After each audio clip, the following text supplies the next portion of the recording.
Ladies and gentlemen, I give you a 100 kill fail. What's going on, guys? Great Disciple back with another video. In the background, we have a gameplay on Verge. This was DLC first week time. This was the gameplay right before I dropped 113 kills on Verge. It was a great game. It started off a little slow. I'm running the Wraith, Hater, and Wraps, the Razorback, my normal setup that I usually do, and I'm specifically going for gameplays at this point, right?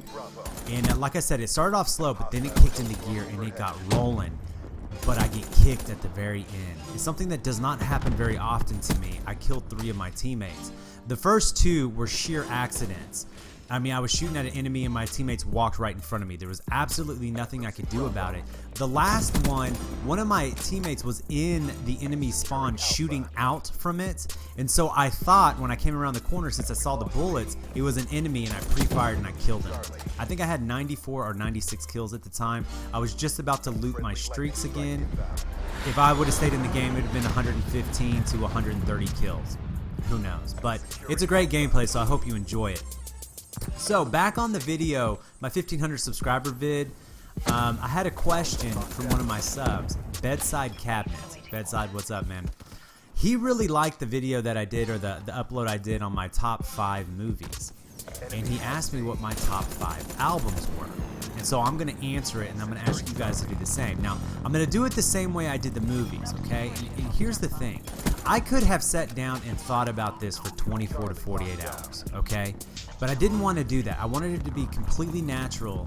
First movies that came to my head, because more than likely, those are actually your favorite movies, okay?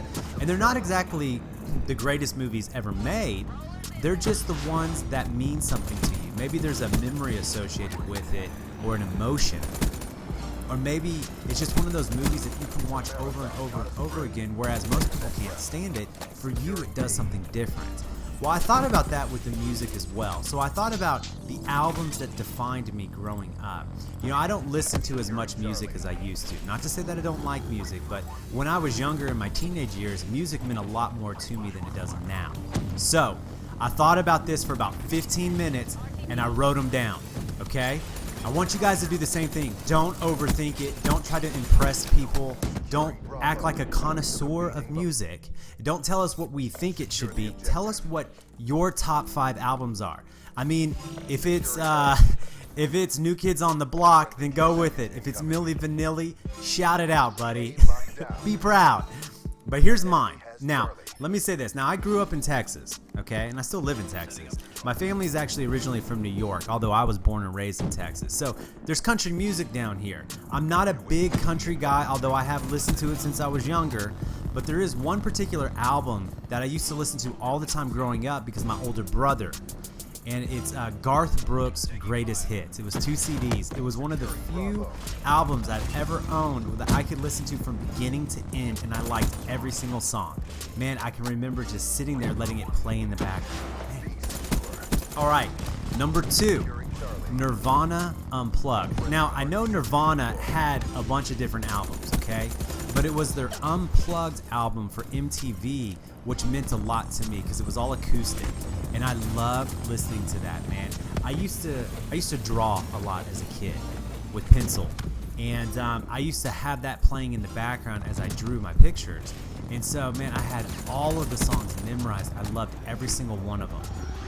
Number 3, and again, this is in no particular order, it would be Pearl Jam and their album 10. Now, Pearl Jam is still releasing music today, and I love so much of their music. In fact, my favorite song is actually not on that album. It's Yellow Ledbetter. But for an album as a whole, like Bedside asked me about, it would be the 10 album. I also really love Pearl Jam, Eddie Vedder when he played at Temple of the Dog. But Pearl Jam 10 would be number 3. All right, number 2, Tupac, All Eyes on Me. All right, it was a 2 CD album, and I loved every single rap on that album, man. I listened to that so much, and all of my friends listened to it, and every party we went to, and every car was jamming it. I love Tupac. What a tragedy that he died, man. And then This one would probably be my all-time favorite album. Okay, this would be a legit #1. Beastie Boys' License to Ill, which I think actually revolutionized music. In my opinion, I think it revolutionized music. Every single song, it was so different. The beats, the cadence to the raps.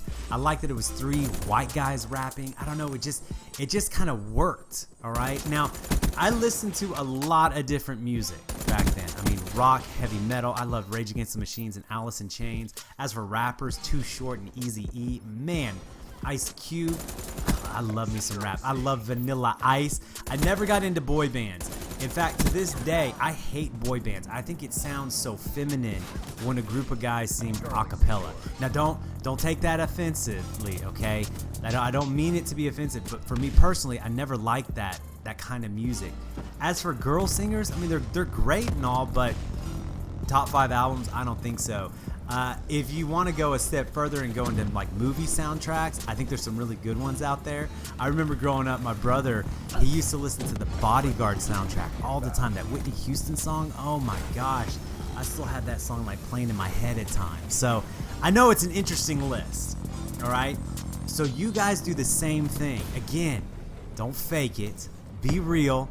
You may be shocked that I didn't have like Michael Jackson or Prince in there, or the Beatles or Elvis, or you know, all those big names, but I never really got into it, okay? Not that I didn't like Michael Jackson, and his music was good here and there, but I just never really got into Michael Jackson.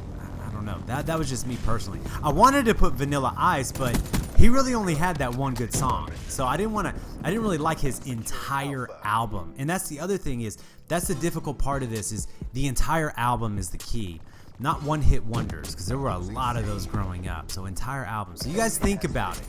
Think about it and give me your top 5 below, and let's see where this one goes, because this one should be interesting.